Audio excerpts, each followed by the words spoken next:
Thank you so much for tuning in to Teaching for the Culture. This is your host, Bianca Goolsby, and I'm so excited to be with you today.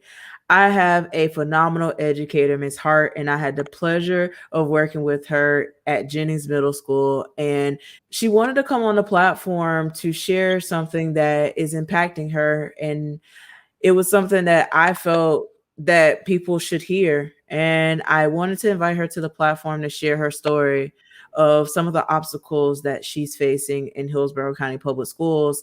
And I think that we can come up with some solutions.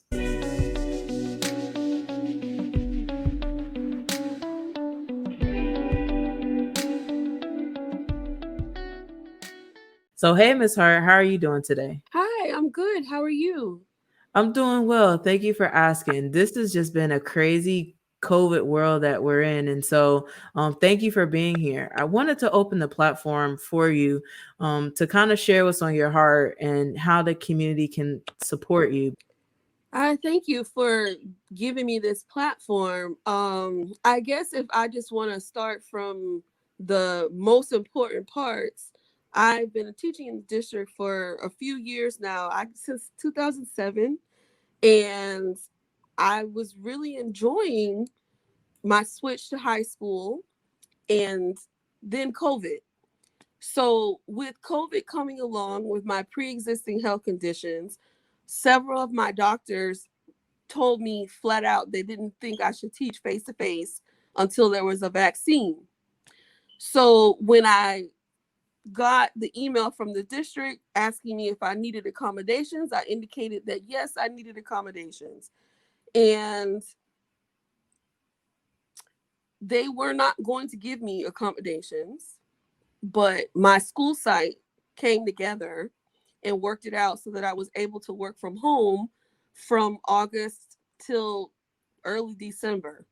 Um, what happened was, as they began to send students back to regular school, my classes shrank and they wanted me on campus so they could put kids in the room with me so that I could also be responsible for supervising kids and teaching simultaneously, like so many of my colleagues.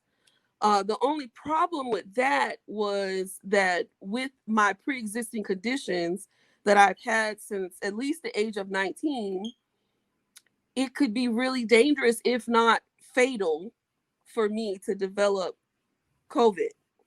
So, first, my endocrinologist, my diabetes doctor, she was like, "Oh, definitely, I will give you documentation so you can give to your employer because you don't need to be face to face." Then the district said, um, "That's nice, but we're going to code you orange, and that's what it is."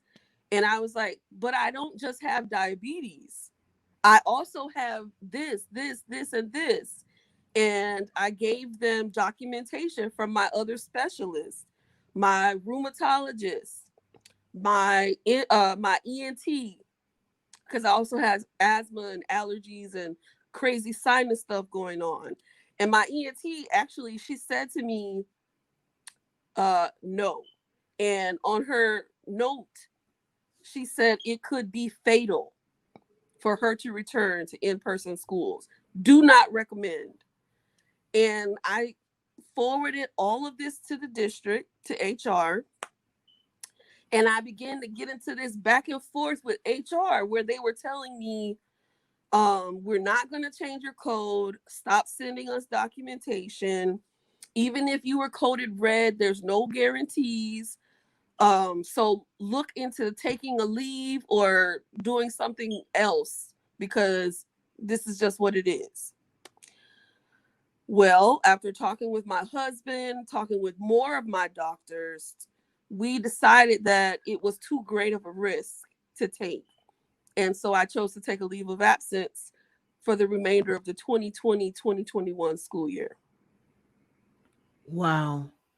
So, basically, what I'm hearing is that you have several specialists Yes. and they advised you that it would be fatal for you to return back to work to Yes. be an in-person teacher. Yes. But the district decided that they were going to code you orange and say that you had to return back to school or take a leave. That's essentially what they told me. Wow. So can you break down the color coding process? Okay, so yellow is lowest risk, or if you have a family member who would be at high risk of severe complications from COVID. Orange is moderate risk. So that means you are at risk. You do have health conditions that put you at risk. And red is the highest level of risk. The district told me that the only way to be coded red was if you were a type 2 diabetic. I'm a type 1 diabetic. So they copied and pasted CDC guidelines and emailed me to tell me we're going by the CDC guidelines. You only at moderate risk, you orange. So I asked my endocrinologist, my diabetes doctor, I asked her if she would speak to that. Because I was like, well, maybe I have the wrong end of this. She sent more documentation and she basically said it's not about what type of diabetes you have. It's about your blood sugar control and your other pre-existing conditions, which I have several.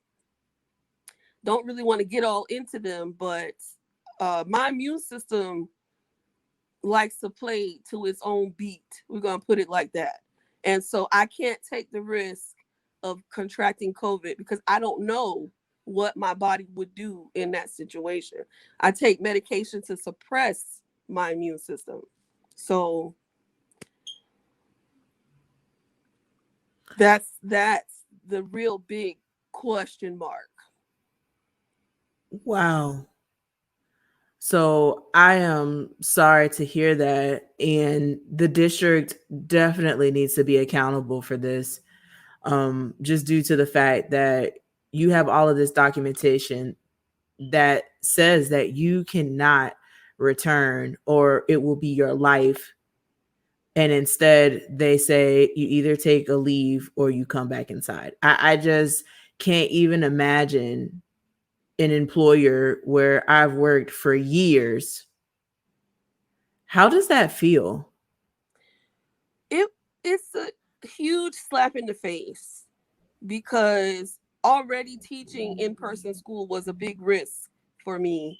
It was already detrimental to my health and my body, but I was doing it. I was determined to continue to do it. And to be told that all my sacrifices and all my actual physical pain mean nothing, it was it was it was very hurtful. That's the best way I can describe it. You don't want to take it personally, but you don't know how else to take it. Yeah. So now that you're on leave, you're really unable to connect with your kids. How did the students take the news that you had to take a leave? My students were very upset. They if they even were asking me about it before I even mentioned to them that I was going to have to take a leave. They were like, "So how do you feel that the district?" And I was like, "Not an appropriate time or place for us to have this discussion. Let's get back to the classwork. Let's get back to the subject matter that we Zoom together to discuss." And they were like, "Okay, but I think it's real wrong." And I was like, "Okay." So when I told them that I was going to have to take a leave of absence, they were angry. They were like, "That's just wrong that the district doesn't care about you enough, doesn't care about teachers enough to try to protect them. Why would they put you in that position to make that kind of choice?" They were furious. There were tears. There were so many messages of thanks and commiseration. So many messages. People played they played songs for me, to tell me that they cared about me and they were gonna miss me. I still have kids reaching out to me now in my district inbox, in my Canvas inbox, because I still have access, asking me, are you going to come back? Can you help me out with this? I just have one more question. I'm just not sure about this. And unfortunately, I can't respond to them because I'm not their teacher anymore. That is so sad. And this is trauma for the kids. And you teach reading, something that is very, very important. I'm just sorry that you're dealing with this. And my question is, how can the community support you? Well, really, I still want to be productive. I still want to be able to financially help things flow in my household. I'm about to hit that second to last paycheck where I'm not going to have a regular paycheck anymore. And so I'm really looking at what can I do and stay safe and still be able to, pay the bills and put food on the table. That's really where I'm at right now. If there's anyone that's watching, I'm pretty sure that there's some opportunities for this educator to work from home, or the district just simply meeting her accommodations and allowing her to work from home. I think that there's a solution to this problem somewhere, and hopefully this video can help solve it. I need people to be intentional with this school system. And I just thank you so much for sharing your story, because I know that this had to be uncomfortable, sharing about, your health conditions and, the uncertainty of pay due to the district. So I just thank you for your willingness to be on this platform. Thank you for providing me with the opportunity. Thank you for the safe space. I'm going to do a call to action here. We need some solutions. And so there's really two options here. Either the district apologize to this educator for deciding that you knew more than the medical experts that provided documentation that stated that she could not work in person and that she needs to work from home. And there's plenty of opportunities in e-learning courses that this educator can do. But the I'm fact also that certified in English as well. So yeah, sorry to interrupt, but yeah, that oh no, certified English, reading endorsed, elementary ed in certification. So I'm not a one size or one trick pony. I guess that's the best way to say it. I have many, many gifts that I would be happy to share. she just needs the opportunity. Yeah. And so this is what we're going to do to make it happen. And so just thank y'all for tuning in to Teaching for the Culture. I will make sure that I put Ms. Hart's contact information in the comment section so that you're able to reach her. And I'm looking at you, district, because there's many educators in my inbox with her same story.